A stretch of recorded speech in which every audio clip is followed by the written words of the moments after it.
Então, boa noite a todos de novo. Hoje nós vamos falar sobre doenças crônicas não transmissíveis, com ênfase a diabetes, tá? Antes disso, nós vamos dar uma olhadinha aqui em quem não entregou os trabalhos, tá?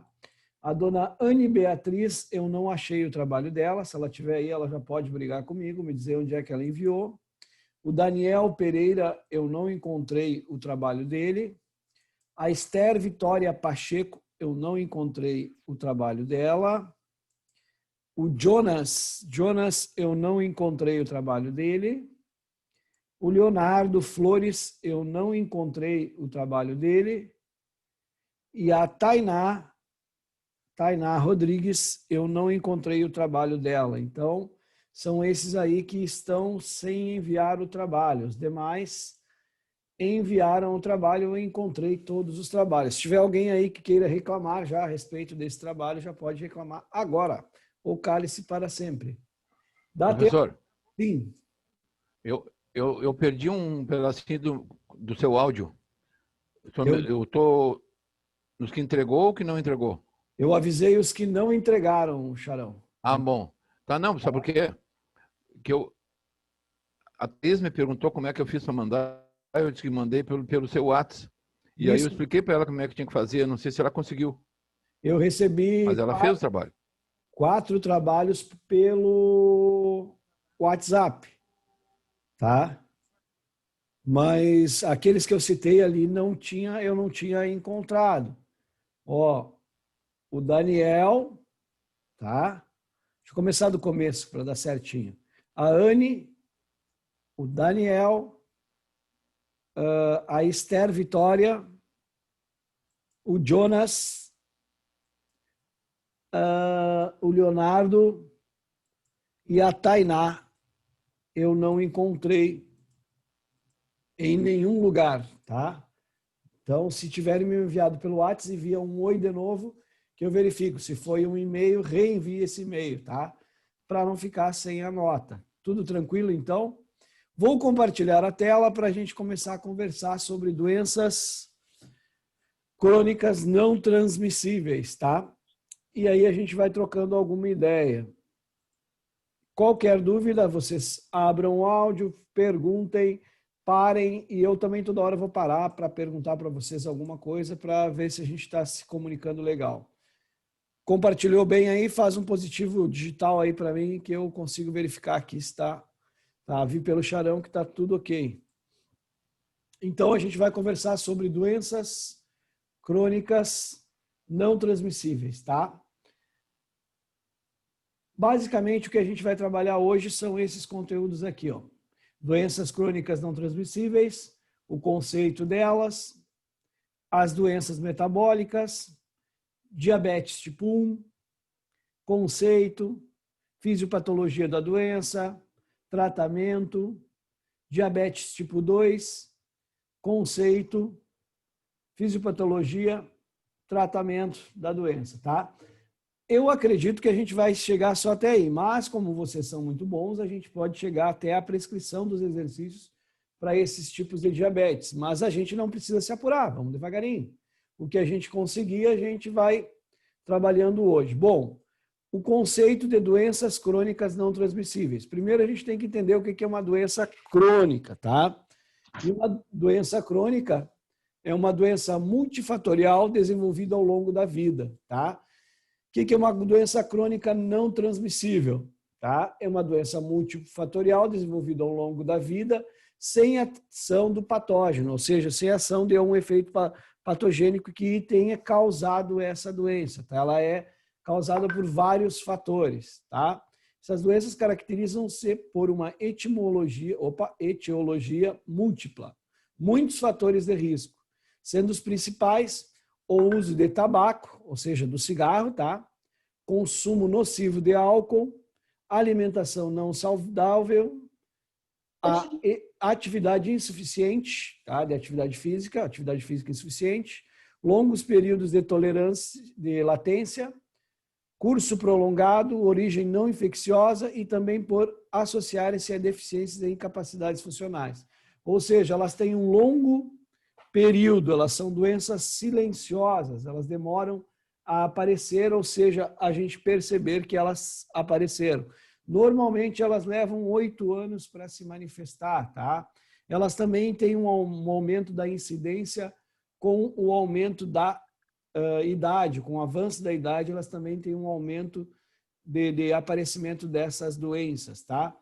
São, como eu disse, são silenciosas, a gente não nota que está com essas doenças, e também, assim, elas têm um período prolongado depois que elas aparecem, tá? Até aqui estamos juntos, tá tudo tranquilo. Se tiver alguma dúvida, é só gritar, reclama. Algumas características, tá?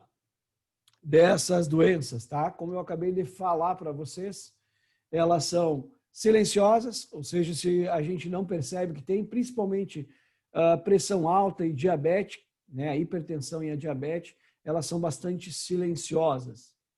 É progressiva, ela vai tendo um progresso de acordo com a falta de tratamento ou de cuidado, até que ela se torna uma doença crônica, tá? Tem longa duração, como eu acabei de falar para vocês.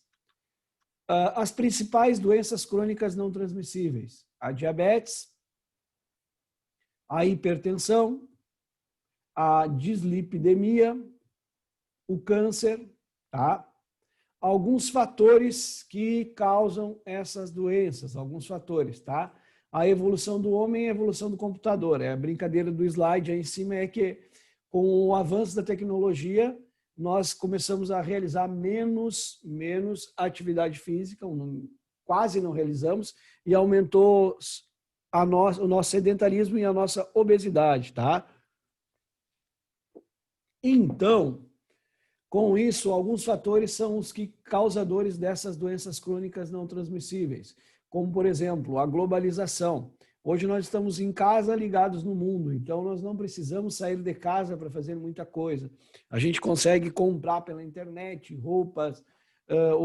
Ontem estava dando fantástico uma entrega de fast food com aquele aparelhinho que voa, que eu esqueci o nome agora. Quem vai dizer para mim aí? Drone. Isso, através do drone.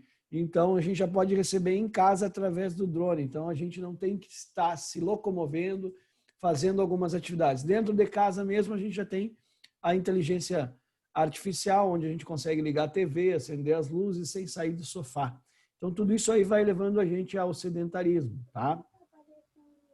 Além da globalização, nós temos a urbanização, ou seja, as cidades agora a gente tem um deslocamento mais difícil, principalmente as cidades grandes.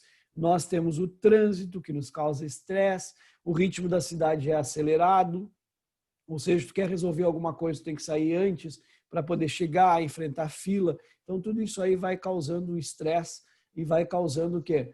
Esses tipos de doenças crônicas não transmissíveis, tá? O crescimento populacional. Com o crescimento da população, aumentou a competição nas atividades, nos trabalhos, ou seja, para a gente se manter trabalhando e ter um bom emprego ou ter uma boa condição financeira, a gente está sempre num mundo com maior competição, maior dificuldade também de atendimento. Hoje, por exemplo, se for marcar um médico e tu tiver qualquer plano de saúde, tu não consegue, às vezes, marcar para o dia, tu precisa marcar para um longo prazo. Então, tudo isso começa a acarretar em um tipo de vida diferente do que nós tínhamos antigamente, tá? Aqui nós temos um gráfico, tá?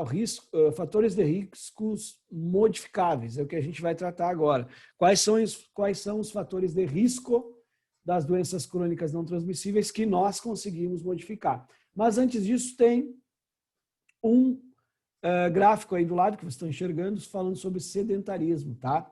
E que ele vai aumentando de acordo com a faixa etária. Por exemplo, dos 15 aos 19 anos, nós temos 32,7% das pessoas sedentárias. Dos 20 aos 24, nós já temos um número bastante grande, 38,1%. Dos 25 aos 34 anos, em torno de 47,7% se diz sedentário nas pesquisas. 35 a 44 anos, nós já temos um O, 46,4%.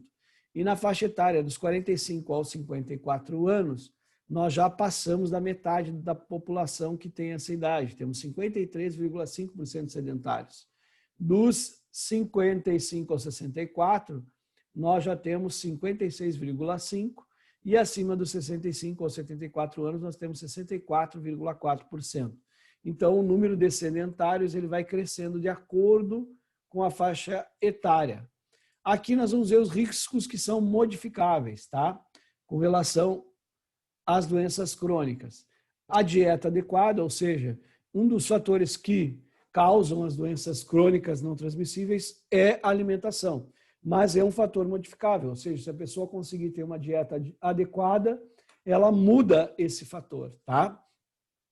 A atividade física, se a pessoa conseguir realizar uma atividade física, ela também muda esse fator relacionado a essas doenças, tá? E o tabaco, aqui quando eu falo tabaco, a gente pode colocar todas as drogas, digamos assim, aceitáveis, né, ou lícitas, como o tabaco, o álcool e outras coisas que a gente possa utilizar, tá?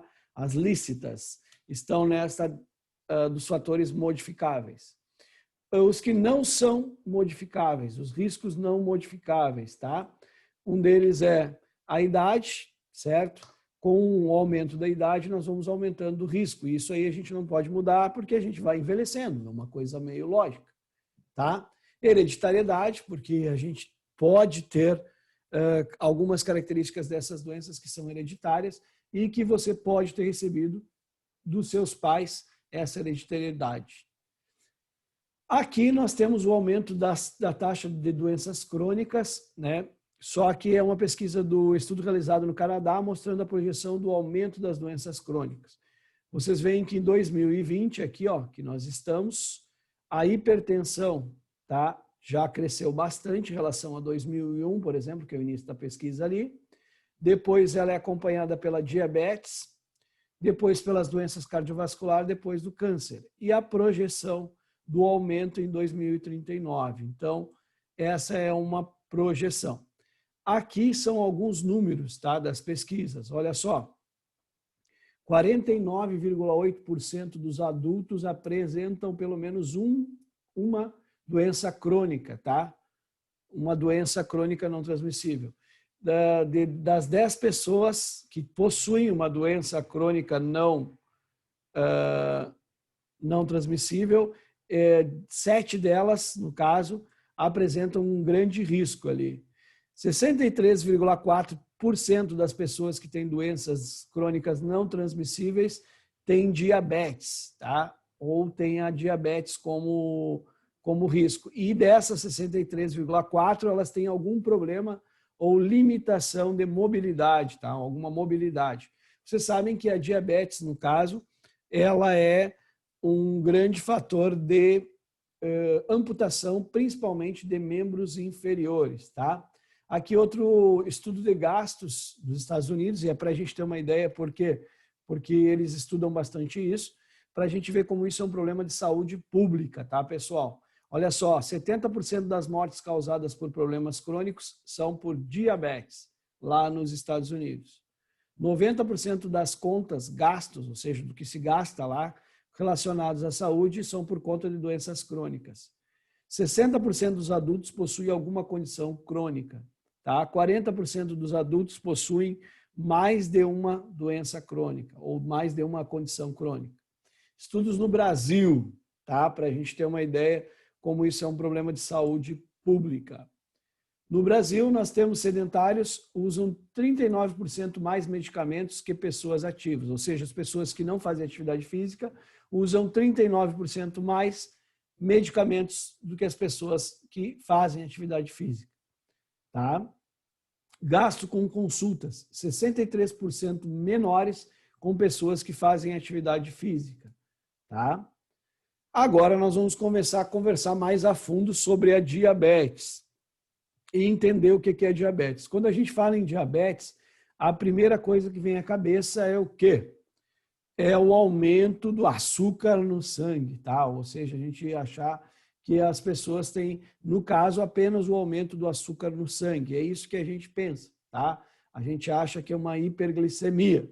Mas, na verdade, ela é um conjunto de distúrbios metabólicos. A diabetes é um conjunto de distúrbios metabólicos. Como assim, professor? Ela não é uma doença que vem sozinha. Ela é, por exemplo, uma insuficiência, no caso, com a glicose, né, de consumo da glicose ou de metabolizar a glicose, tá? Mas também dos carboidratos e também das proteínas. Então, ela vem como se nós disséssemos, ela é uma síndrome metabólica, ela é um conjunto de distúrbios metabólicos. Ela não vem exclusivamente sozinha, ela vem carregada com outros problemas, tá? Os problemas que a gente tem normalmente quando a gente fala é porque são a falta de produção da insulina, que é no caso da diabetes tipo 1, ou a insuficiência da insulina, ou até mesmo quando o organismo não aceita mais a insulina, qual é a palavra que tem, não é responsivo, no caso, não tem responsividade a essa insulina. E vocês sabem que a insulina é um hormônio, né? E o que acontece? Quando não se tem essa responsividade, no caso, ela acaba não fazendo essa síntese que ela precisa no organismo. Então, diabetes não é especificamente só uma coisa, ela sempre vem associada a outras comorbidades, tá? Aqui nós vamos ter um conceito, e esse conceito é importante, se vocês puderem anotá-lo ou entendê-lo, tá? É uma doença causada pela produção insuficiente. Então, olha só, é uma doença causada pela produção insuficiente ou a má absorção de insulina, hormônio que regula a glicose no sangue e garante energia ao organismo.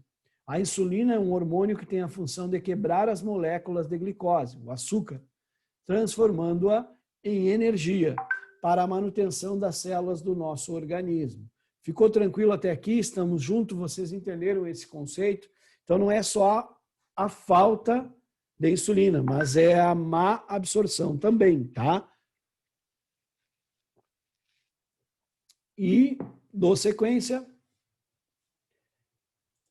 a gente pode perceber os tipos mais comuns, tá? Nós temos a diabetes tipo 2, ela comumente acontece em adultos, tá? Doença crônica que afeta a forma como o corpo processa açúcar, sangue, tá? Açúcar do sangue, a glicose, e ela acontece mais em adultos, tá, pessoal? Mais acima dos 35 anos. E ela vem devido ao sedentarismo, à má alimentação, a essas condições, no caso, a falta de atividade física, entre outras coisas. Diabetes tipo 1, tá? Doença crônica, certo? Em que o pâncreas produz pouca ou nenhuma insulina. Aqui já está relacionado à não produção, tá? E o que acontece com a diabetes tipo 1? Ela é mais relacionada a jovens, crianças, e ela tem um fator hereditário bastante grande. Então, a diabetes tipo 2, adultos. Diabetes tipo 1, crianças. Também, assim, crianças e jovens adultos. Ela é caracterizada pelo uso da insulina, ou seja, a pessoa praticamente é insulino dependente. Ela precisa daquelas injeções de insulina para manter o organismo dela funcionando legal. Pré-diabetes é a condição em que o açúcar no sangue está elevado, mas não o suficiente para ser classificado como diabetes tipo 2. Ou seja, é um primeiro estágio da diabetes, tá? A pré-diabetes. Aqui é uma condição onde a gente está com açúcar elevado e já está mostrando as condições de que a gente vai para a diabetes tipo 2. Diabetes gestacional, que é os altos níveis de açúcar no sangue que afetam as gestantes. Nesse caso da diabetes gestacional, assim que termina a gestação, no caso a mãezinha, né, ela pode voltar ao normal. Isso pode acontecer só durante a gravidez, mas vai trazer vários fatores de risco à gravidez dela e pode no futuro facilitar, se caso ela não cuidar dessa diabetes gestacional corretamente, ela pode facilitar com que essa mãe tenha diabetes tipo 2, tá, após a gestação. Então aqui, nesse quadro, é para vocês terem uma ideia dos percentuais e quais têm essas características, tá? Diabetes tipo 1 é mais comum em crianças e jovens. A produção de insulina no pâncreas é insuficiente, o que obriga à reposição da insulina por meio de doses diárias. Diabetes gestacional, presença de glicose elevada no sangue durante a gravidez. Geralmente, a glicose no sangue se normaliza após o parto, que eu acabei de falar agora. Se ela, depois que ela tem o parto, tem o bebê, ela pode voltar ao normal. Entretanto, estas mães possuem maior risco de desenvolver diabetes tipo 2, tardiamente, o mesmo ocorrendo com os filhos. Ou seja, uma mãe que teve diabetes gestacional tem uma probabilidade dos filhos terem diabetes bem maior. E ela também de ter diabetes depois. Diabetes tipo 2 corresponde a 90% dos casos de diabetes. É mais comum em pessoas obesas com mais de 40 anos, porém, os maus hábitos alimentares, o estresse e o sedentarismo têm contribuído para o aparecimento desse tipo também em jovens. Ou seja, nos dias atuais, devido às alimentações, o aumento dos lanches e fast food e o tipo de alimentação que a gente come, está aparecendo também diabetes tipo 2 em um maior número em pessoas mais jovens do que os 40 anos que eles colocam aí na pesquisa. Tá? Neste caso, a produção não suficiente de insulina e sua ação é dificultada, resistência do organismo a essa insulina. Tá? Esses são os três tipos mais comuns. Tá? O que é diabetes tipo 1, para a gente ter mais uma referência, tá? Sabe-se que, via de regra, diabetes é uma doença crônica não transmissível hereditária, que concentra entre 5% e 10% do total de diabéticos. Ou seja, dos diabéticos que a gente tem, entre 5% a 10% são diabéticos tipo 1, tá? Esse é o número deles, e ela tem uma causa hereditária, nesse caso, é uma doença crônica não transmissível. Diabetes tipo 1 aparece geralmente na infância ou adolescência, mas pode ser diagnosticada também em adultos, tá? Pessoas com parentes próximos ou que tenham ou tiveram a doença devem fazer exames regularmente para acompanhar a glicose no sangue. Então, se você tiver algum parente ou conhecer alguém que tem algum parente nesse caso com diabetes, o risco de aparecer diabetes com o tempo é grande. Então, isso é devido ao fator hereditário, no caso. Diabetes tipo 1, o tratamento exige o uso diário de insulina ou outros medicamentos para controlar a glicose no sangue. A causa de diabetes tipo 1 ainda é desconhecida e a melhor forma de preveni-la é com a prática de vida saudável, alimentação, atividade física, evitando álcool, tabaco e outras drogas. Aqui tem mais... Sim, pode perguntar. Só volta, faz favor, se der no último slide, sem ser do tipo um outro, que eu não... O outro. Esse, só um minutinho. Peraí. Tá bem, obrigado, deu. Já peguei. Fotografou? Eu vou deixar disponível também. Queria um print. Depois no Moodle, tá, galera? Não se preocupem muito, tá? Diabetes tipo 1, tá? Pâncreas não produz insulina, tá? Pensar sobre isso, tá? Tipo 1 é quando a gente não tem a produção ou uma produção insuficiente.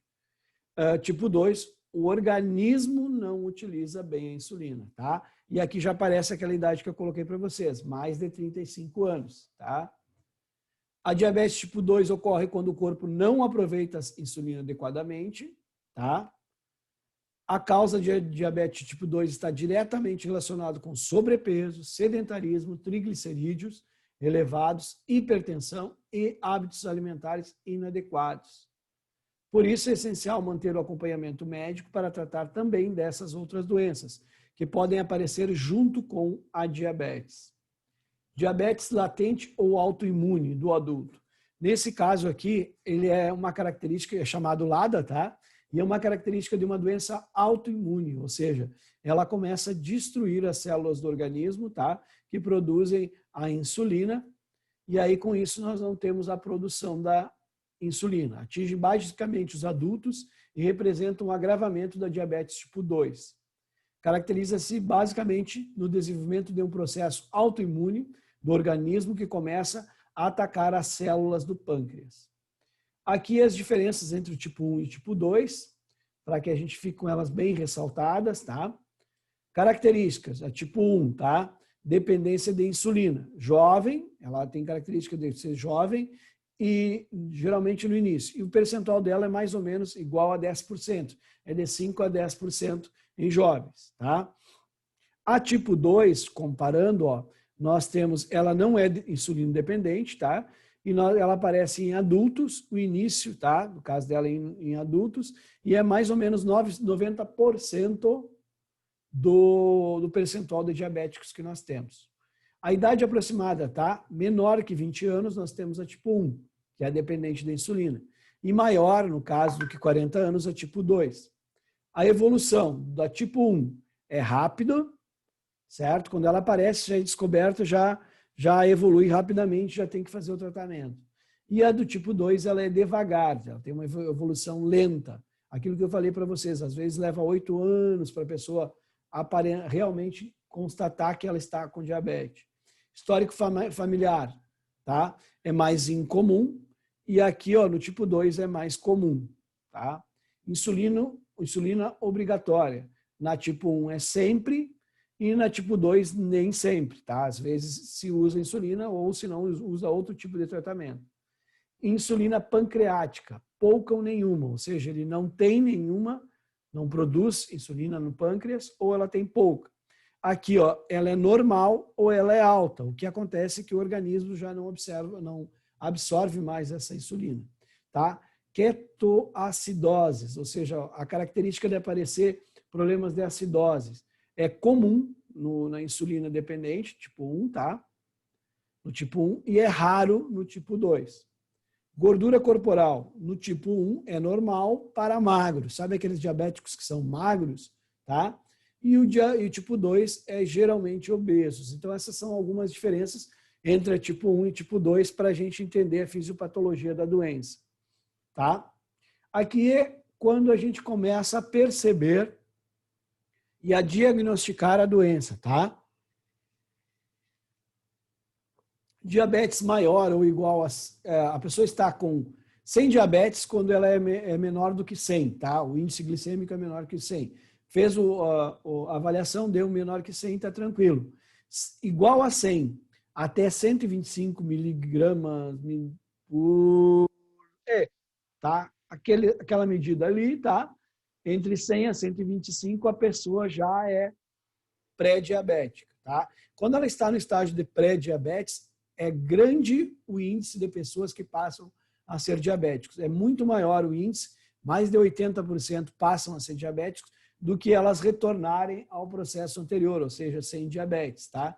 Quando elas entram no período pré-diabético, por não perceberem, a grande maioria passa para diabetes. Diabetes é maior ou igual a 126 miligramas ali, tá? Então, quando a gente encontra 126, a gente sabe que já é diabético. Pré-diabético entre 100 e 25 e igual ou menor do que 99 é sem diabetes, tá?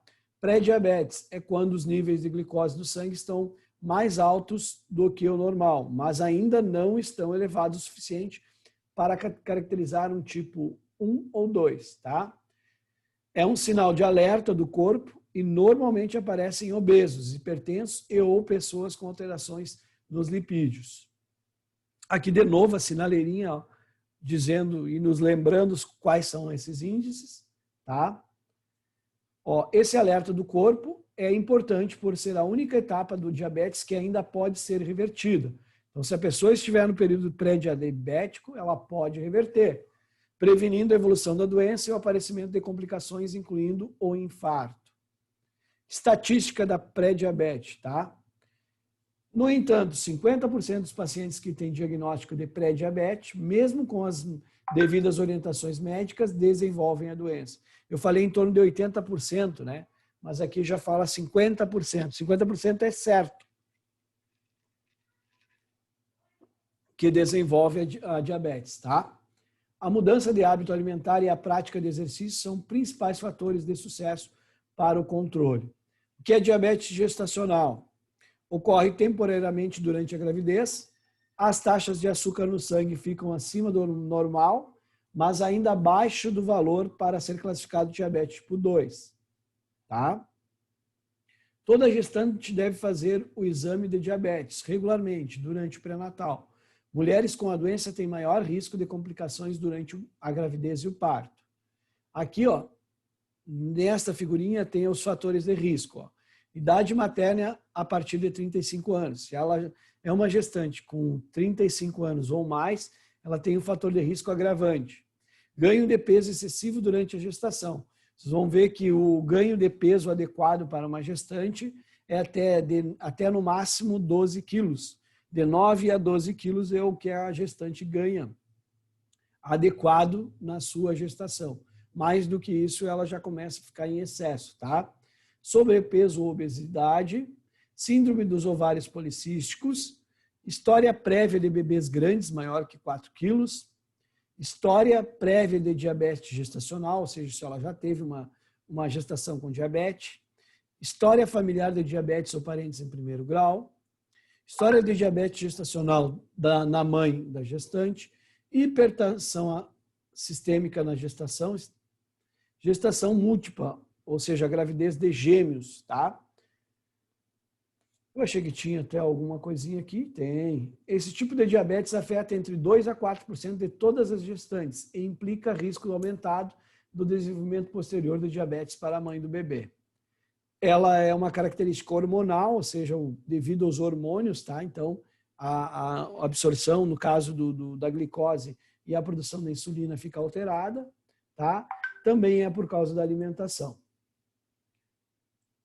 Riscos para a mãe, tá? Com diabetes gestacional. Pressão arterial elevada e excesso de proteína na urina após 20 semanas de gestação.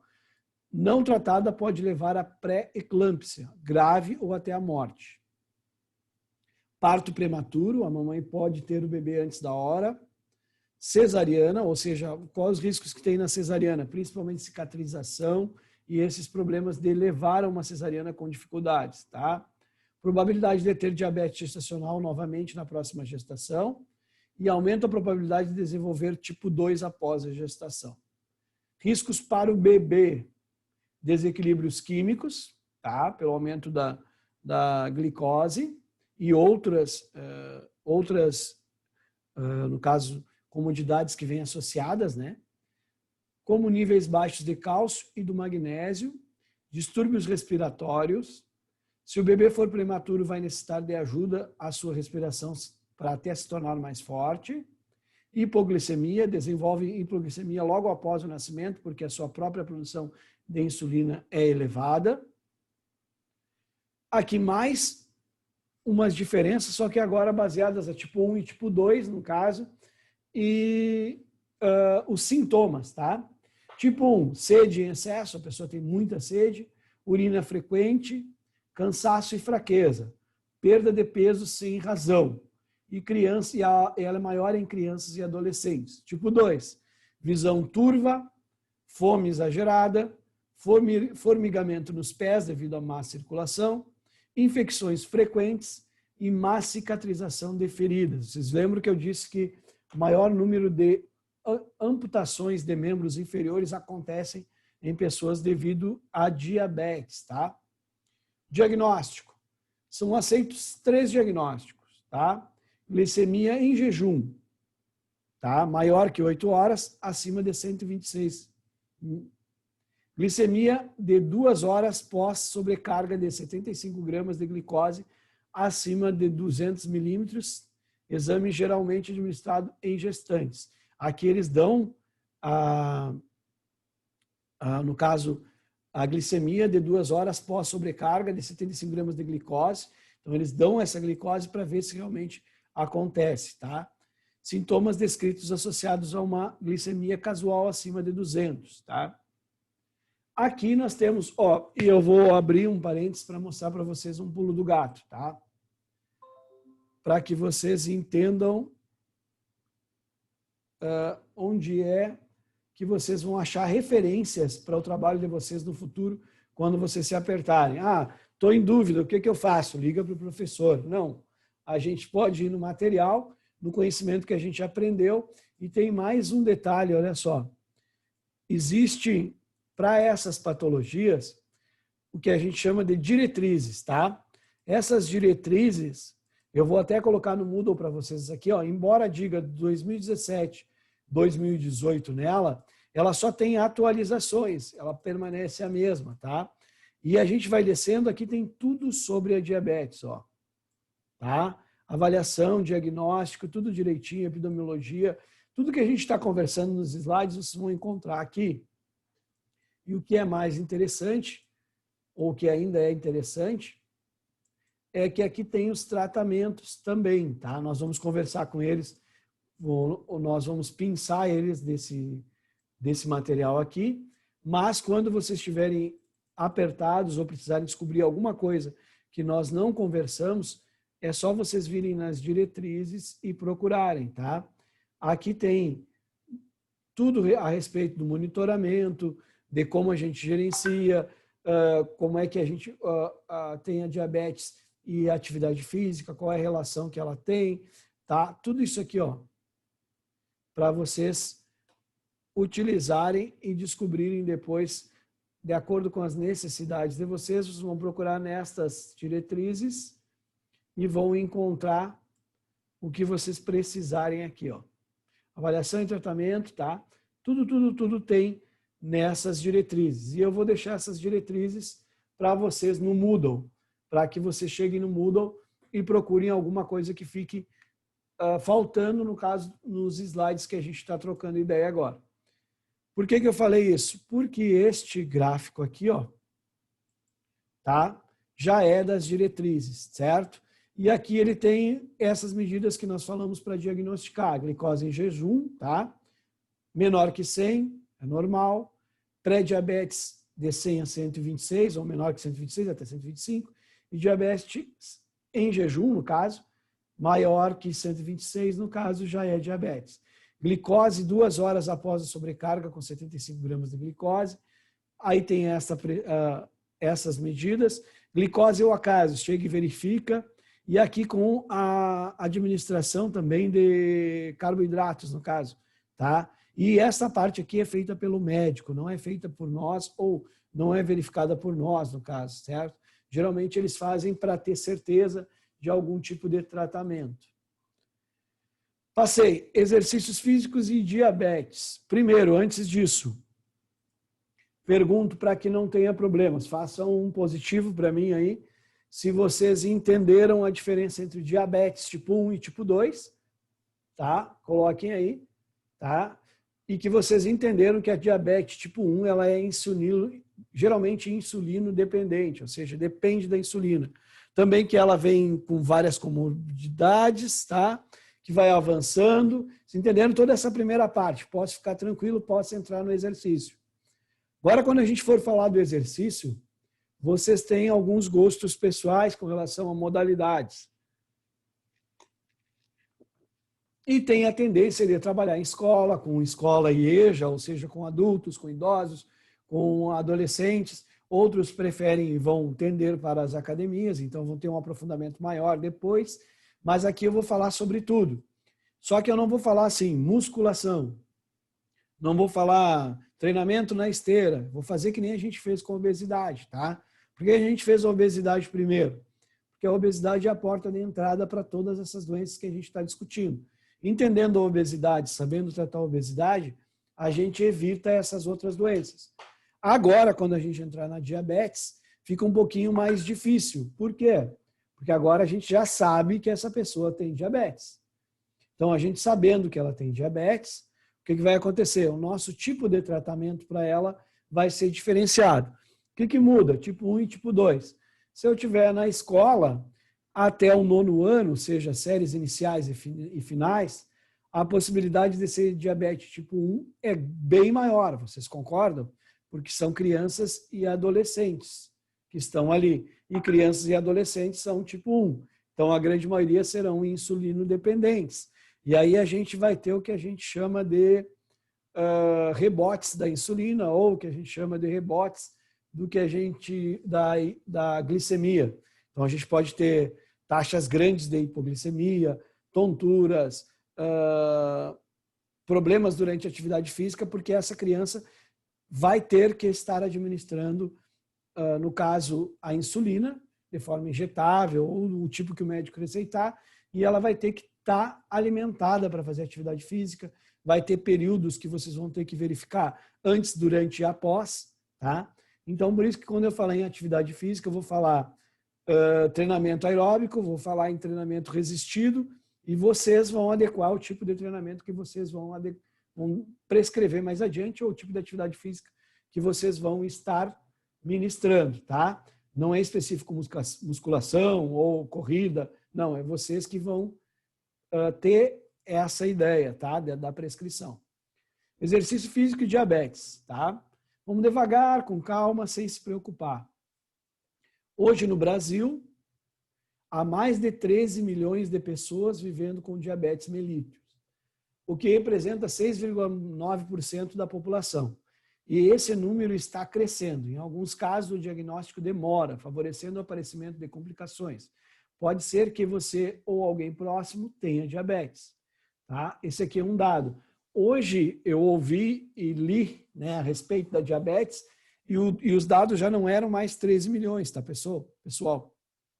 Os dados já eram 18 milhões, o que me assustou bastante. Assim, ó, esse slide aqui é do ano passado e era de um ano anterior, vamos dizer assim, a prescrição dele. E agora, ele falava em 13 milhões, e agora, no ano de 2020, nós estamos falando em 18 milhões, tá? O que é um número bastante agressivo, vamos dizer assim. Todos sabem da importância dos benefícios nos transtornos mais ativos durante nosso dia a dia e praticamos exercícios físicos regularmente de maneira sistematizada. Logo, para os indivíduos diabéticos, as diretrizes de melhorar o estilo de vida e alimentação são igualmente essenciais. Ou seja, a necessidade de atividade física para o diabético, ela é essencial, tá? O que vai aparecer nas recomendações? A gente já vai falar sobre isso. Quando vocês forem ler as pesquisas, vocês vão notar que diabetes, principalmente diabetes, mas vocês vão notar isso também na hipertensão, que nós temos estudos que são, a grande maioria, baseado em pesquisas com exercícios aeróbicos ou atividades de musculação, no caso em sistema de circuito, e muito pouco para hipertrofia, tanto na hipertensão quanto na diabetes. Porque a maioria dos estudos, na época, até 1990, eram baseados nisso, ou seja, eles acreditavam que a musculação era prejudicial. Agora, nós temos um campo bem aberto para os estudos relacionados à musculação, treinamento resistido e treinamento funcional e HIITs, tá? Treinamentos intervalados de alta intensidade. Por quê? Porque abriu-se para esses novos conceitos, melhorou os nossos equipamentos de pesquisa e hoje a gente consegue ter mais precisão nisso. Então, estamos aparecendo muitos trabalhos novos, ainda não definidos, com relação a treinamentos resistidos. Por exemplo, vou dar um exemplo para vocês. Sabem o que é uma manobra de valsalva? Vocês sabem? Quem sabe põe um positivo. Quem não sabe diz eu não sei, não tem problema. Bota um negativo aí. Ó, faz assim. Negativo. Tá, tem um positivo e um negativo que eu visualizei. Os outros estão tomando chimarrão ou já jantando, ou olhando a novela. Eu achei negativo, mas eu não sei o que é. Também não achei negativo aqui. Manobra de valsalva é quando a gente está fazendo um exercício de alta intensidade. Vou dar um exemplo. Estou fazendo um supino, deitado, erguendo a barra. Aí eu não tenho força, eu tranco o ar assim, ó. Faço essa obstrução do ar para realizar esse exercício devido à minha necessidade de botar mais força nele. Então, a manobra de valsalva é quando a gente tranca o ar para realizar o exercício. Isso, teoricamente, é prejudicial, até hoje nos estudos, para a hipertensão, porque ele eleva muito a pressão arterial, tá? Mas, atualmente, existem estudos vendo o benefício dessa manobra para a hipertensão. Vocês conseguiram entender o que eu quis dizer? Até agora, os estudos dizem que ela é prejudicial, mas nos anos de 2019 para 2020, está sendo estudada a manobra de valsalva como um tratamento benéfico para a hipertensão. Então, é possível que depois que a gente fale da hipertensão nas aulas, vocês, no final do semestre, digam assim, professor, você estava errado lá naquelas pesquisas, porque agora saiu aqui e é um tratamento. Tá? Então, a gente tem que estar ligado nisso, pessoal. Tem que estar sempre lendo os artigos e estar sempre vendo, porque a atividade física está sempre sendo estudada. Inclusive, se vocês forem fazer algum trabalho de conclusão, ligados a diabetes, ligados à hipertensão e ligados a problemas cardíacos, tenham muito cuidado com as literaturas, porque vocês vão encontrar tudo, a grande maioria das pesquisas, antes dos anos 90. E todos eles vão levar para a parte aeróbica. As pesquisas mais modernas vêm depois dos anos 90, já mais ligados à hipertrofia e a exercícios resistidos. Conseguiram entender isso? Façam positivo. Entenderam o que é manobra de Valsalva? Façam um positivinho assim. Sigo aqui, qualquer coisa me interrompe, tá? Bom, esse aqui nós já lemos, já entendemos. Os benefícios do exercício físico, tá? Mantém os níveis de açúcar no sangue controlado. Beneficia o sistema cardiovascular. Fortalecimento da musculatura. Alívio do estresse e controle do peso. Esses aqui são, digamos, que os pilares do exercício físico no caso da diabetes. Manutenção, mantém os níveis de açúcar do sangue controlado, beneficia o sistema cardiovascular, fortalecimento da musculatura, alívio do estresse e controle do peso. Importância da atividade física. Melhora o controle da hipoglicemia. Por quê? Você vai gastar mais energia, tá? E vai utilizar a glicose muscular, aquelas coisas todas que a gente aprendeu em fisiologia, tá? Mas ele melhora o controle da glicemia só na diabetes mellitus 2. Por quê, professor? Porque vocês sabem que na diabetes mellitus tipo 1, ela é insulino dependente e ela tem a necessidade de utilizar a insulina e também ela não tem a produção da insulina. Então, não é o caso da absorção. E nesse caso aqui, na diabetes tipo 2, nós temos uma dificuldade na absorção. Aumentando a massa muscular, melhorando a massa muscular, utilizando a glicose muscular, o que vai acontecer? Nós vamos aumentar a possibilidade de absorção, tá? Então, ela melhora sim, melhora o controle da glicemia, mas só na diabetes mellitus tipo 2. Melhora a sensibilidade à insulina, melhora o perfil das gorduras do sangue, ou seja, a gente perde um pouco das gorduras no sangue, diminui a obesidade abdominal, que vocês sabem que a quantidade de gordura em torno do abdômen ou nos órgãos internos ela é prejudicial, efeito favorável na massa magra, ou seja, a gente tem um aumento, né? Quando a gente aumenta a massa magra, aumenta a massa muscular, a gente vai ter uma melhora da absorção da glicose. Diminui a pressão arterial, que é um fator de risco no caso da diabetes. Reduz fatores de risco de doenças cardiovasculares, porque melhora o coração, fortalece o coração. Impede a progressão das doenças cardiovasculares. Previne as complicações da diabetes. Melhora o perfil psicológico, como depressão, e entre outros, inclusive a ansiedade. Diminuição da medicação, ou seja, a insulina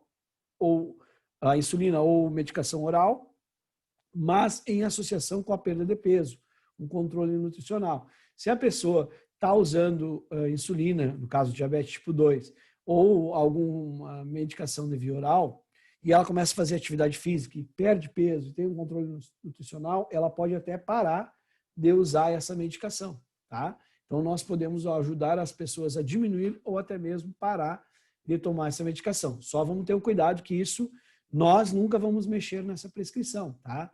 Mesmo que a gente perceba que a medicação já não está fazendo o mesmo efeito, a gente tem que avisar o médico, é o médico que mexe nisso, não somos nós, tá? Efeitos de uma sessão de exercício, ou seja, uma sessão de exercício. Por que eu falei sessão e não falei aula pessoal? Por que eu falei sessão e não aula, Leonardo? Não sei. Por que eu falei sessão e não aula, Charão? Não sei, professor. Então agora a Natália vai matar a pau. Por que eu falei, Natália, sessão e não falei uma hora aula?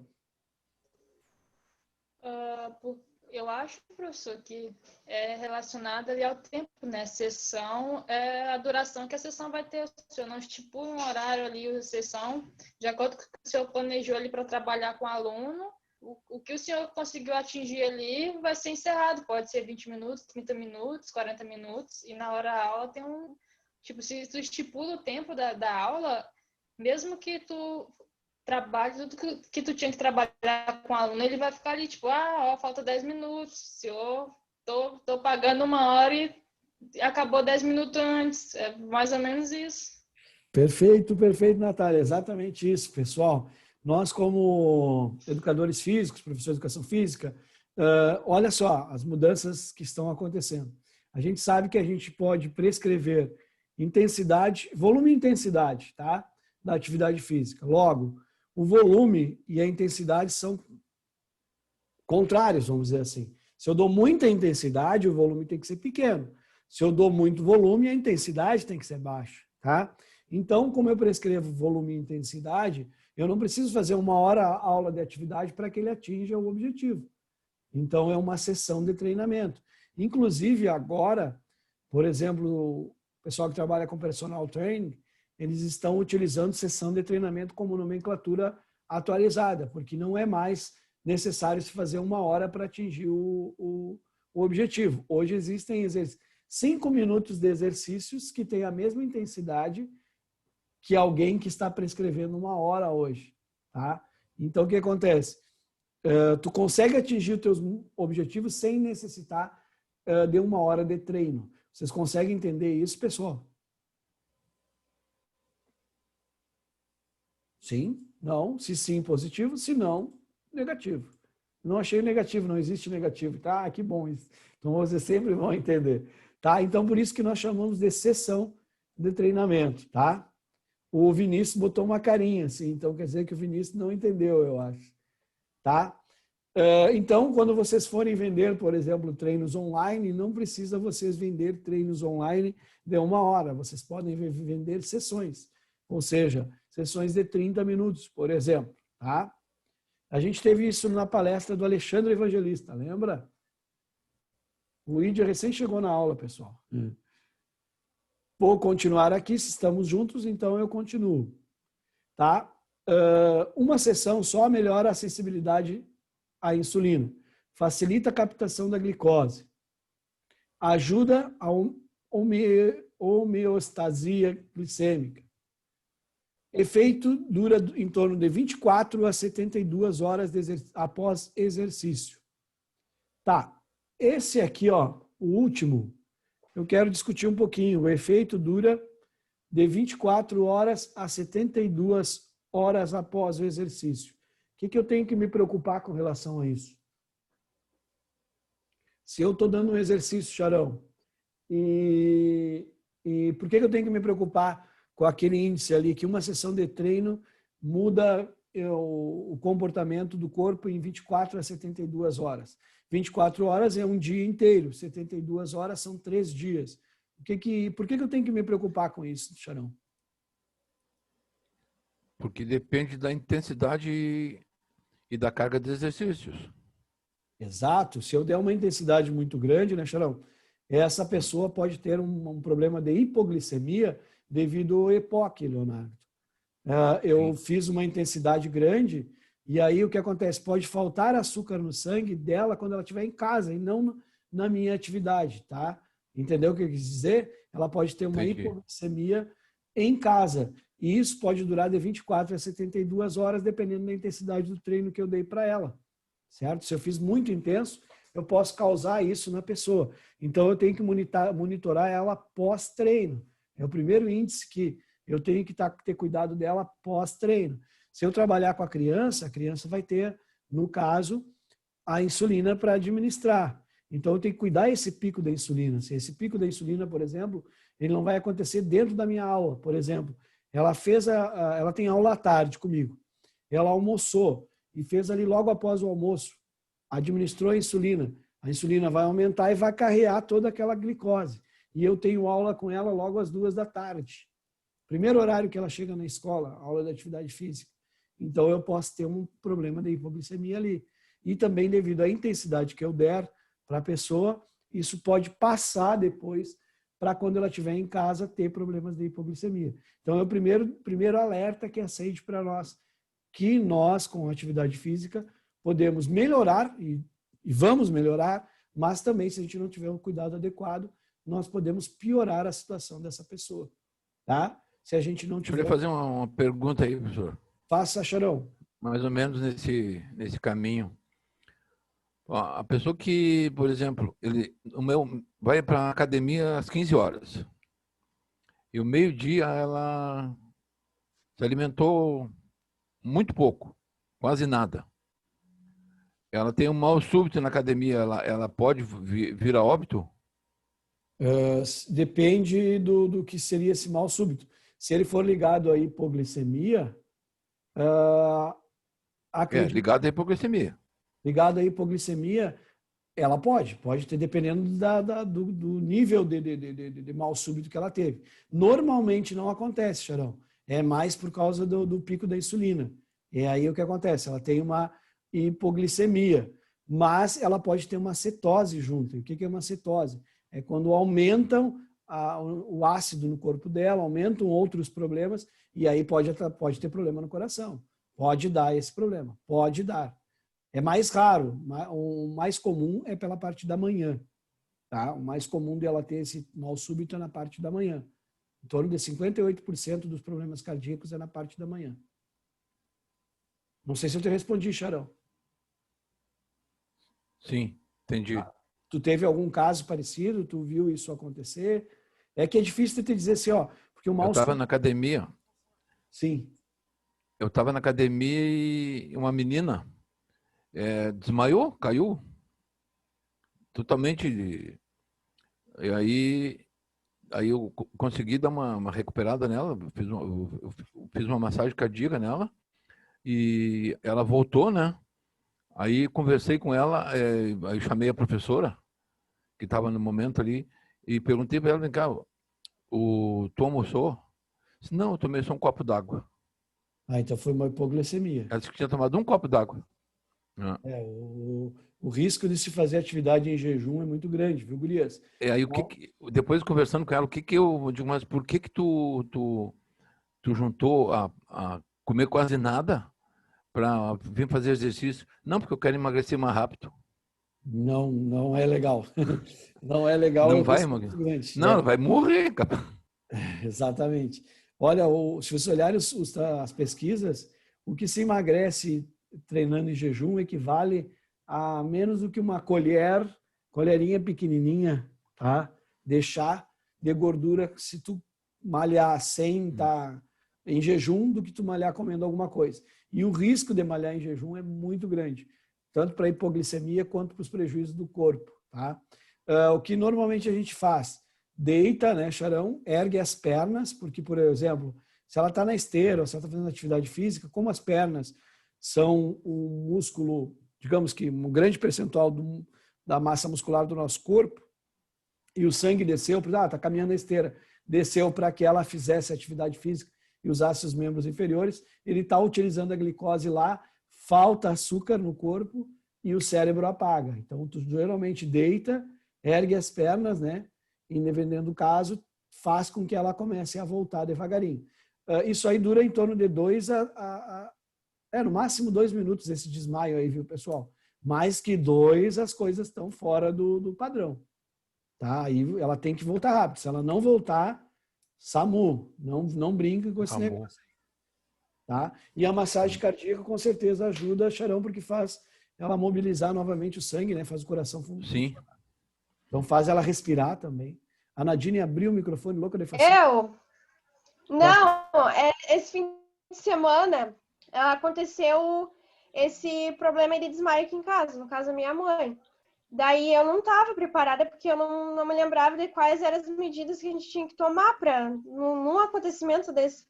Aí, no caso, meu pai fez os primeiros socorros ali. Ela estava no banho, aí começou a se sentir mal. E quando o pai pegou ela pelos braços, ela desmaiou, assim, perdeu totalmente a consciência. Aí a gente estendeu uma toalha ali no chão e ele fez os procedimentos. Ele levantou as pernas dela e em menos de 1 minuto, assim, ela voltou já à consciência. Assim, meio perdida, assim, sem saber o que estava acontecendo, mas voltou já melhor. Foi meio que instantâneo, assim, foi bem rápido, sabe? Só ele levantou as pernas, assim, e na hora ela voltou. Mas foi um grande susto, porque eu não estava preparada, sinceramente.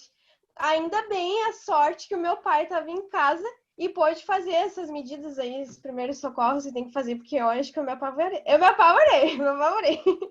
Mas deu tudo certo. E ela consultou? Ah, ela foi no hospital, ela fez soro, mas ela vai marcar uma consulta agora para saber melhor o que aconteceu. Ela suou quando ela desmaiou? Suou e sentiu frio ou não? Não, ela estava muito pálida e parecia que as mãos dela estavam meio amareladas. E ela estava com frio também, estava com frio. E ela estava se sentindo sem força, sabe? Sem força nas pernas, meio fora assim de si, sem sentir os sentidos que estavam na volta, sabe? Foi mais ou menos isso. Mas falaram que foi por causa que ela tá com problema na mama. Como é que é mesmo o nome? Um cisto sebáceo, eu acho, na mama. Aí, durante o banho, ela foi mexer nesse cisto, começou a fuçar ali e saiu a inflamação. Aí, após isso que aconteceu o desmaio dela, que ela começou a passar mal. Ela só deu um grito ali, a gente levou um susto e quando o pai entrou ali no banheiro, ela já tava caindo já. Desmaiou, assim. Começou a passar mal, começou a perder a consciência, não respondia o que a gente perguntava e desmaiou. Mas logo que o pai fez o procedimento, ele levantou as pernas, ela voltou ao normal. Bem rápido, menos de 1 minuto, acho. Então agora tu nos deixou todos preocupados. Disse a tua mãe que quando eu também tô muito preocupada ainda. tu tem que nos avisar o que deu os resultados aqui. Tá? Claro, não pode deixar. Mas ela tá bem já. Vou seguir aqui. Se tiver dúvida, vamos conversando sobre, tá, pessoal? Eu sei que agora é um pouco maçante, é bastante conteúdo, tá? Mas a gente vai devagarinho, vai parte a parte, tá? Melhora do estilo de vida.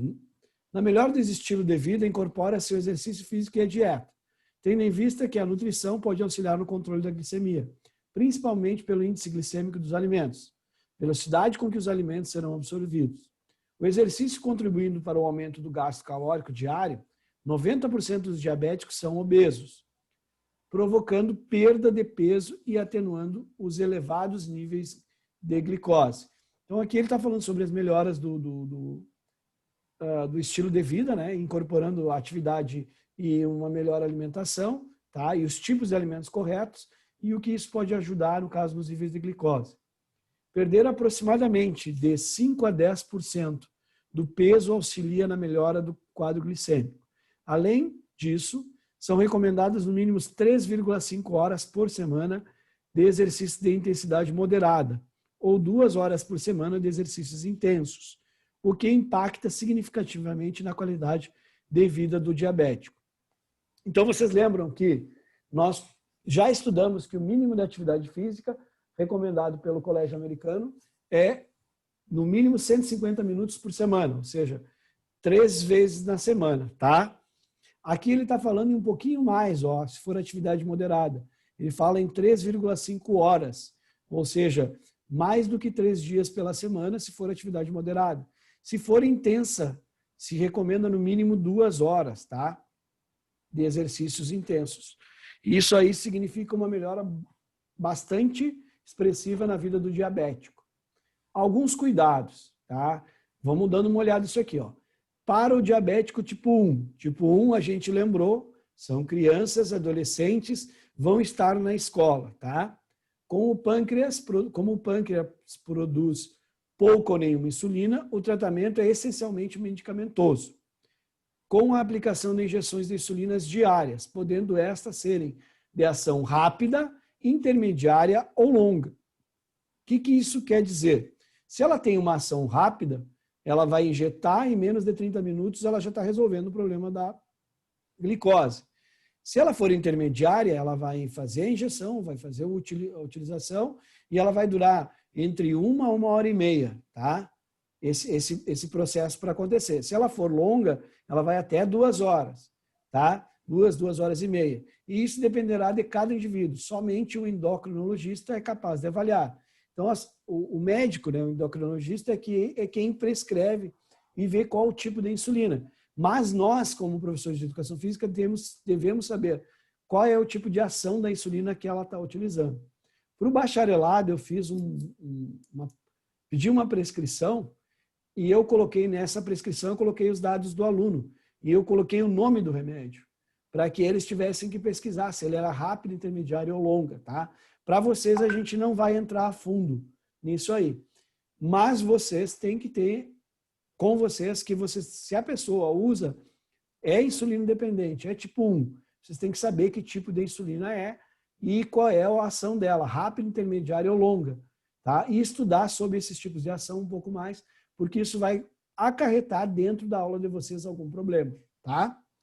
Não somente a terapia medicamentosa, mas a mudança na alimentação e início da prática regular de exercícios físicos também é recomendada para esse grupo. Risco de hipoglicemia. Todo mundo sabe o que é hipoglicemia. Faz o positivo se todo mundo sabe. Tá, então a gente sabe que a hipoglicemia é quando falta glicose circulante, tá, no organismo. Então, qual é o risco de hipoglicemia? Para que a gente tenha ideia. No entanto, vale salientar-se ao risco de hipoglicemia durante as sessões de treino, tanto para o tipo 2 quanto para o tipo 1, o que representa uma complicação da doença, causado normalmente por hipoglicemiantes orais, ou seja, remédios que ela toma via oral, tá? Omissão de refeições durante o dia, o caso da moça que o Charão falou, ela não comeu, então ela teve um caso de hipoglicemia. Doses excessivas de insulina, ou seja, dependendo do tipo de insulina, ela pode ter aumentado a dose, um médico mandou aumentar e ela foi fazer o exercício e isso causou distúrbios no organismo, o organismo não está acostumado. E o excesso de exercícios físicos também, visto que a demanda energética durante o exercício é aumentada para suprir as necessidades do trabalho muscular. Então, a gente tem que ter cuidado com esse risco de hipoglicemia. E quando ele acontecer, ele tem uma causa. E a gente tem que ver qual foi a causa para adequar a próxima sessão. Portanto, é imprescindível que o profissional de educação física, durante as sessões de treino, antes do início e após o término, faça a medição da glicemia para o melhor controle da integridade do aluno. Então, olha só, o glicômetro, vocês sabem o que é o glicômetro, né? Cara, aquele aparelhinho que a gente faz a verificação da glicemia. Se vocês forem trabalhar com pessoas com hipoglicemia, com pessoas com diabetes mellitus, ela faz parte da ferramenta que vocês vão acabar usando se vocês forem especialistas nesse tipo de pessoa, de paciente ou de atleta ou de aluno, tá? Então, é imprescindível que vocês verifiquem antes e após, tá? Quadro hipoglicêmico, como é que ele pode acontecer e continuar, tá? Caso ocorra tontura, confusão mental, fadiga, tremores, entre outros sintomas, pode ser um indício de um quadro hipoglicêmico. E é importante restabelecer imediatamente a glicemia para os seus níveis normais, acima de 70 miligramas decilitros, deve ser, eu esqueci dessa sigla, eu preciso lembrar, mas eu vou lembrar, até o final dos slides eu lembro, ou na próxima aula. Entendeu? Teve hipoglicemia, o que acontece? A gente vai ter que restabelecer essa glicemia para os níveis normais, tá? Nós, da atividade física, temos algumas dificuldades com relação a restabelecer isso aqui, tá? O que acontece? Existem algumas confusões quando a pessoa desmaia e pensam que é queda, depressão e põe sal embaixo da língua, ou algumas coisas desse tipo. E muitas vezes esses sintomas aí são de hipoglicemia. E isso pode ser resolvido se a gente tiver, entre aspas, algo que reponha a glicose, como, por exemplo, aquelas barrinhas de glicose que a gente tem, que a gente conhece. Cuidado para que não seja mastigável, porque a pessoa pode não dá nada para ela se ela tiver, por exemplo, sem a condição de mastigar ou desmaiada, né? Logicamente. E também, por exemplo, vou dar uma bala, tu afoga, tu mata por outra coisa. E também tem que ter esse cuidado, tá? Geralmente, uma fruta para quem tem diabetes, quando vai treinar, é interessante levar. Ela começa a se sentir, verificou que não está legal, ela administra uma fruta. A fruta tem as coisas que ela precisa e às vezes não é, no caso, tão prejudicial ou tão arriscado, tá? No entanto, como o diabético é acostumado com níveis mais elevados de glicose, taxas de glicose consideradas normais podem ser consideradas quadros de hipoglicemia para alguns indivíduos. Por exemplo, como ele sempre está com açúcar muito alto, quando esse açúcar baixa, e para nós que não temos diabetes, ou para as pessoas que não têm, pode parecer normal aquele índice, mas para ele, como o organismo está acostumado com altas taxas, já é baixo, e ele já sente os sintomas da hipoglicemia. Tá? Ó, exercício físico com segurança. Do que eu preciso, tá? Ó, verificar a glicemia. Para realizar atividade física, tem que estar acima de 70. Começo a atividade física. Beber água, tá? Ingerir hidratos de carbono, que é carboidratos, aquelas barrinhas que eu falei. Verificar novamente a glicemia. E ela tem que estar acima de 70. Baixou de 70, tem problemas, vai dar problema, tá? Controle da glicemia. Aqui é um pouco mais difícil, mas vocês vão tirar de letra, tá? Promover o autocontrole da glicemia para ajustes na medicação, ingestão calórica ou em ambos. Ajustes na medicação são para o médico, tá? Controles antes e depois da sessão de exercício. Valores recomendados para segurança, entre 100 a 250 miligramas. Tá? Esses são os valores recomendados. Glicemia maior do que 250 ou 300 antes de começar. Tá? Exercício agrava a hiperglicemia. Catecolaminas e glucagon aumenta a produção excessiva de glicose hepática, que não será captada pelo músculo. Ou seja, vai fazer atividade física, vai notar que no primeiro momento cai um pouquinho a glicose e ela tem um pico, assim, ó. Ela libera a insulina ou aproveita a insulina e a glicose sobe, é liberado glicose no organismo, tá? Então a gente sabe que vai aumentar. Então tem que cuidar que aumenta a produção excessiva da glicose hepática, que não será captada pelo músculo, tá?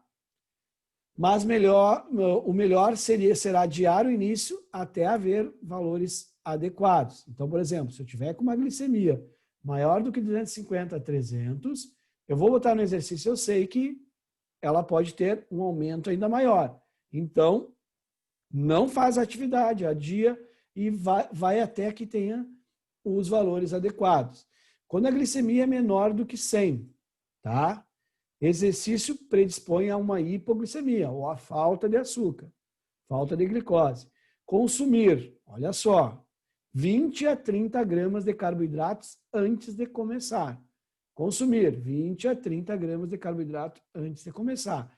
Tu verificou, está abaixo de 100. Tu sabe que vai aumentar, mas ainda está muito baixo. Então, consome em torno de 20 a 30 gramas antes de começar, tá? Ó, carboidratos extra durante 10 a 15, de 10 a 15 gramas, tá? A cada 30 minutos, após a atividade física. Ou seja, ele terminou a atividade física, dá um carboidrato extra, 10 a 15 gramas, 30 minutos ou após a atividade física. Ou seja, está fazendo atividade física, lá no meio da atividade física, viu que a intensidade é grande. Passou 30 minutos, dá um carboidrato extra para ele. Ou após a atividade física, se ela não for intensa, tá? Então, tu vai cuidando disso aqui. Tudo isso aqui vocês encontram nas diretrizes, tá? Controle da glicemia. Medir antes do exercício físico, durante e após. Olha como mudou. Até então, nós estávamos falando em antes e após. Agora a gente já está falando em antes, durante e depois, tá? Efetuar a medição se o exercício durar mais do que 30 a 60 minutos. Ah, entendi. Se eu tiver uma sessão de treino até 30 minutos, eu posso medir antes e depois. Se a minha sessão for acima de 30 até 60, eu vou medir antes, durante e depois. Entendeu isso? Tá comigo?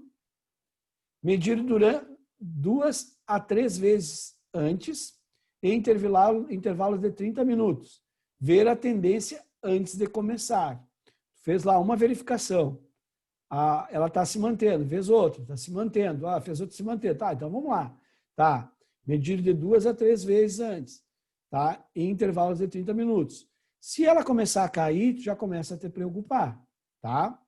Se possível, medir a cada 30 minutos durante o exercício físico. Caso haja histórico de hipoglicemia tardia, medir a cada 2 a 4 horas após o exercício físico. O teu aluno veio, fez atividade física contigo, não teve problema na aula, mas depois, quando ele chegou em casa, aconteceu aquilo, das 24 e das 72 horas que nós discutimos. E aí deu esse caso. Então, aí a gente começa a recomendar, né, ou no caso, a prescrever que ele faça a cada 2 a 4 horas após o exercício, mais uma verificação da glicose. Tá? Em caso de hipoglicemia noturna, medir antes de dormir, uma vez durante a madrugada e ao acordar. Ou seja, tu tem hipoglicemia dormindo, verificar durante a noite, tá? Uma vez, no caso, antes de dormir, medir antes de dormir, uma vez durante a madrugada ou até mesmo ao acordar, tá? O ideal é fazer as 3 coisas. Antes de dormir, verifica. Tá legal minha glicose. Vou dormir. Lá no meio eu coloco para despertar, tipo 3 horas da manhã, verifico de novo. Tá legal. E aí de manhã eu verifico de novo, para que eu não tenha problemas novamente com hipoglicemia, no caso noturno. Ingestão de carboidratos. Antes, depende da glicemia, tá? Para a gente ingerir carboidrato antes de fazer atividade física no diabético, depende da glicemia. Em geral, a ingestão é necessária em caso de glicemia menor do que 100. Durante. Tá, e voltei aqui. Se a ingestão é menor do que 100, quanto eu devo ingerir mesmo de carboidrato antes de começar? 10 a 15 gramas. Os caras estão ligados, mas não era de 20, de 10 a 30, a 20 gramas? Quem é que fez o print aí? Vamos lá ver quanto é antes. Cadê? Consumir exercício 20 a 30 gramas de carboidrato antes de começar. Opa!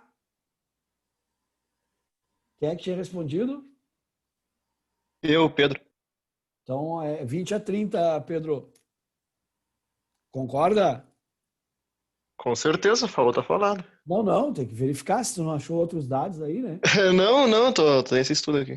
Durante, se a sessão durar mais que 60 minutos, especialmente se a insulina prévia não for reduzida pelo menos em 50%, a ingestão será necessária. Então, durante também é necessário ingerir, no caso, carboidratos, tá? Se o exercício físico for feito durante o pico de ação da insulina, mais carboidrato pode ser necessário. Após programar lanche ou refeição após o treino. Ficou claro isso aqui, pessoal? Tá? Aqui está ajudando vocês a prever todos os problemas e está ajudando vocês a fazer a ingestão, ou prescrever a ingestão de carboidratos antes, durante e após o exercício. Tá? Ajuste da insulina. Importante se a intensidade do exercício for moderada, a alta ou muito alta, em treinos com mais de 30 minutos. Então, é interessante fazer um ajuste da insulina. Quem é que faz? O médico deve determinar com o atleta a melhor estratégia a ser adotada. Tá? Não se metam a vocês diminuir a insulina dos atletas de vocês. Quem faz isso é o médico. Tá? Vantagens do diabetes tipo 2. Os indivíduos diabéticos tipo 2 são os mais beneficiados com a prática regular de exercícios físicos.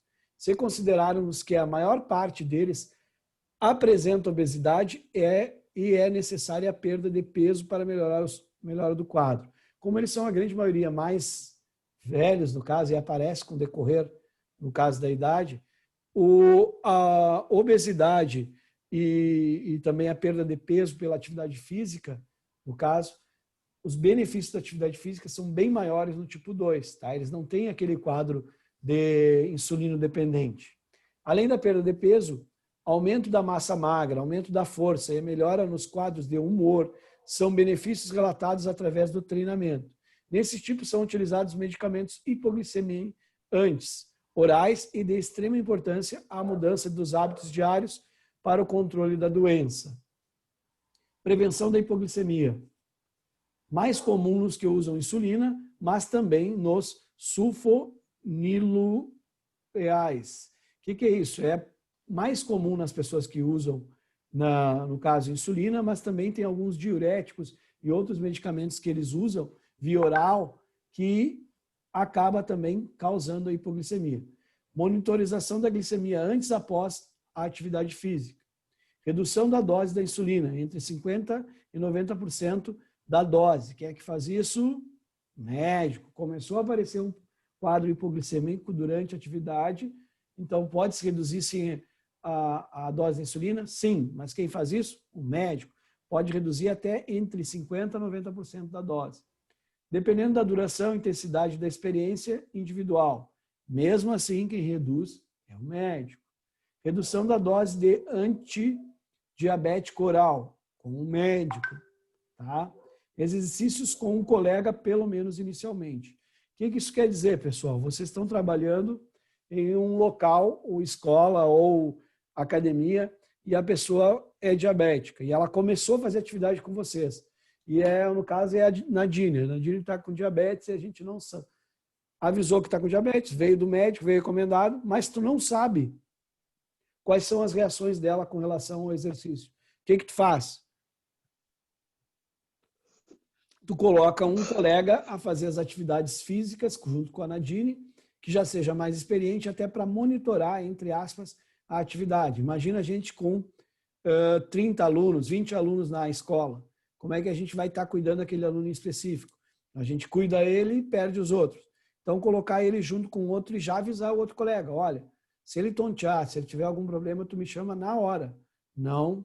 Porque também, assim, pensa aquilo que o Charão falou com relação a ser discreto com relação à obesidade com a criança, né? Imagina a criança tem diabetes e o fulaninho tem diabetes, então aqui, eu tenho que estar cuidando dele. Toda hora tu fica para aquela criança, veja só, como é que tu tá te sentindo bem? Não. Então tu acaba, entre aspas, criando um clima com a criança. Então o que é legal? Tu colocar alguém, ou um outro colega, ou mais de um coleguinha, sempre junto com essa criança, não deixar ela fazer atividade física sozinha. E avisar os coleguinhas, qualquer coisa que ele sinta, e pede, logicamente, para ele te avisar. Só que às vezes a criança não tem o tempo de avisar, né?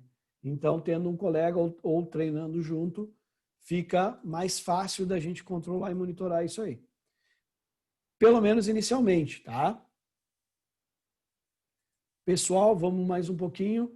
Eu acho que eu já estou vendo vocês com as carinhas cansados, os que estão aí, né? Então, eu vou deixar os exercícios mais a fundo para outra aula, tá?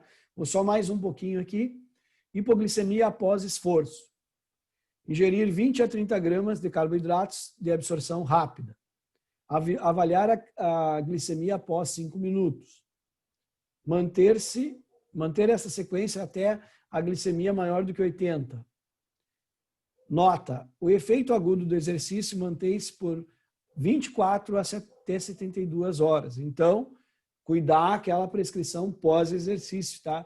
Do monitoramento e da ingestão de carboidrato, caso necessário. Manter a vigilância, tá? Exercícios mais recomendados. Os exercícios mais recomendados e prescritos para os indivíduos diabéticos são os aeróbicos, por aumentar a capacidade aeróbica, melhorando o transporte e queima dos ácidos graxos, proporcionarem o aumento do número de mitocôndrias, aumentando a capacitação de glicose e gorduras para o trabalho muscular, além de manter a pressão arterial em níveis adequados e contribuir para a diminuição do peso corporal. Então, aqui fala mais dos aeróbicos, tá? Treinamento resistido. Vale lembrar que o treinamento resistido, mais popularmente conhecido como musculação, foi recomendada para indivíduos diabéticos, tá? American Diabetes Association, 1990, associação associados aos aeróbicos na prevenção da doença. Ou seja, o que acontece? O que é o ideal, professor, para acabar com essa historinha aí? Que tu consiga fazer as duas coisas. Fazer parte do teu treino aeróbico e também dar exercícios resistidos para ele. Juntar as duas coisas é o ideal. tá? Já coloquem isso na cabeça de vocês, que vai ser o melhor. Mas tu pode trabalhar só treinamento aeróbico, só musculação, e tu vai encontrar muito mais estudos relacionados aos treinamentos aeróbicos. A partir dos 30 anos de idade, inicia-se um processo de perda de massa muscular, que vai aumentando conforme a idade, e os músculos são um dos lugares de depósito de glicose e triglicerídeos. Portanto, a perda de massa muscular ou massa magra contribui para o aumento na incidência de diabetes tipo 2. E a musculação pode atenuar essa perda, evitando assim o desenvolvimento da doença. Então, os benefícios que a musculação traz, tá? Treinamento resistido. O exercício resistido, tá? Além do aumento da massa muscular e da força, também promove um aumento da taxa metabólica basal e, consequentemente, a elevação do gasto calórico diário, auxiliando a perda de peso pela oxidação de gorduras no consumo de oxigênio pós-exercício, o EPOC. Ainda há outros diversos mecanismos pelos quais a musculação deve ser incorporada em um programa de treino voltado para o diabético, com o aumento do número de fibras intermediárias, que aparecem ser sensíveis à ação do hormônio da insulina. Conclusão. Diante de todo o quadro clínico da doença que foi apresentado, bem como os aspectos e a importância do exercício físico para a melhora da qualidade de vida do diabético, pode-se concluir que a prática sistemática de exercício físico bem orientada pode contribuir para a redução dos níveis de glicose plasmática e até mesmo, em alguns casos, reduzir o número de medicamentos administrados pelo indivíduo, promovendo uma melhor qualidade de vida. O ideal é unir uma atividade resistida, musculação, por exemplo, com uma atividade aeróbica, tá? Aqui nós vamos parar por hoje. Beleza? Prescrição e escolha do tipo de exercício. Foi aqui que a gente parou, tá? Vou parar aqui porque a gente já está excessivamente conversando, ó, sobre e vendo slide, e isso não é saudável para vocês. Agora, eu vou pedir para vocês simplesmente, deixa eu pensar bem, eu tinha um trabalho, deixa eu mostrar aqui para vocês esse trabalho que eu tinha deixado para o final. Olha só, vou passar os slides aqui, todos eles rapidinho, só para mostrar tudo que a gente vai ver depois, tá? Direitinho, item por item, para que vocês vejam que tem conteúdo para a próxima aula. E a gente vai fazer com muita tranquilidade. Mas, opa, eu descompartilhei. O que eu queria mostrar para vocês é o último slide. Esse aqui. Trabalho de fixação. Impacto do exercício físico na glicemia do indivíduo com diabetes. Adaptações metabólicas resultantes da atividade física regular. Avaliação do paciente antes da atividade física. Cuidados associados ao exercício físico. Eu ia pedir todos esses aqui para vocês, tá? Ia pedir hoje para vocês entregarem na aula que vem.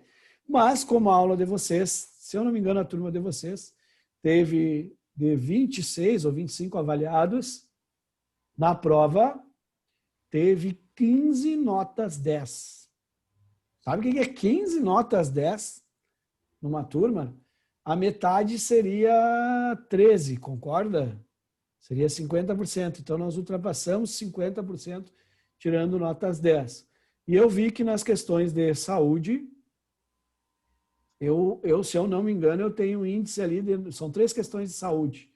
Eu tenho um índice de acerto de 90 e alguma coisa % por parte de vocês, desta disciplina. Tá? E vi que na natação tem um índice um pouquinho menor ali, né? Então, não foi problema na minha disciplina. Então, quer dizer que os exercícios pós estão bem legal. Eu analisei as prescrições de vocês. E tem um menino que trabalha com tênis. Cara, eu vou esquecer o nome dele aqui, mas eu já digo para vocês aqui. Ele me mandou até as fotos do antes e do depois do exercício que ele já aplicou com a criança em obesidade. Também li todos os trabalhos de vocês. Ficaram só 5 pessoas ali. E deu para perceber que vocês entenderam o que era o trabalho da obesidade. Até os que estão com resumos mandados no celular, mesmo que seja Ctrl+C e Ctrl+V do trabalho, dos slides, eles veio com Ctrl+C e Ctrl+V certo, tá? Então, o que eu quero dizer com isso? Não haverá trabalho de fixação hoje, para vocês descansarem. Só colocaremos trabalhos de fixação na semana que vem, tá? Aí nós vamos fazer aquele trabalho ali que eu falei. Mas, em contrapartida, as pessoas que não concluíram tudo que tinha que concluir no Moodle com relação à obesidade, têm que concluir até amanhã, ao meio-dia, tá? Então, se vocês não me enviaram esse trabalho aqui, ó, o Daniel, a Esther, o Jonas, o Leonardo, a Tainá, tá? Estas pessoas e mais algum de vocês que não tenha feito os formulários vão até o Moodle e concluam tudo que vocês têm que concluir sobre obesidade. Jonas, eu acabei de receber o teu no WhatsApp. Tá aqui, ó. Eu tinha feito e esqueci de enviar. Tá? Só uma contribuição para a próxima, tá? Até porque os trabalhos foram bons. Nos próximos trabalhos, pensem comigo. Se vocês estiverem disputando uma vaga com bolsa para um mestrado na universidade e eles pedirem os documentos via e-mail e vocês mandarem por WhatsApp, vocês vão perder ou vocês vão conseguir a bolsa? Vocês perdem a bolsa. Então, enviem os documentos na forma que foram solicitados no concurso. Senão vocês... Eu aceitei porque eu entendo todo o problema de todo mundo e aceitei no WhatsApp. E como o Charão foi o primeiro a me enviar no WhatsApp e foi um dos primeiros a enviar, eu digo, puxa, não vou queimar o Charão dizendo para ele me mandar pelo... Mas eu tenho uma vaga lembrança que no início das aulas o senhor falou, não, mande por aqui, mande por ali, papapá. E eu não achei seu e-mail. Então eu aceito de qualquer forma, porque eu sei que vocês estão com dificuldades. Às vezes tu tá com... Você podia botar no grupo de novo o seu e-mail ali, porque não sou eu que não achei. Eu coloquei aquele dia, mas não tem problema, tá aceito no WhatsApp. É só uma lembrança, não se acostumem. Se pedirem alguma coisa, outro professor pedir pelo e-mail, mandem pelo e-mail, tá? São 10 para as 9, completem os trabalhos. Muito obrigado por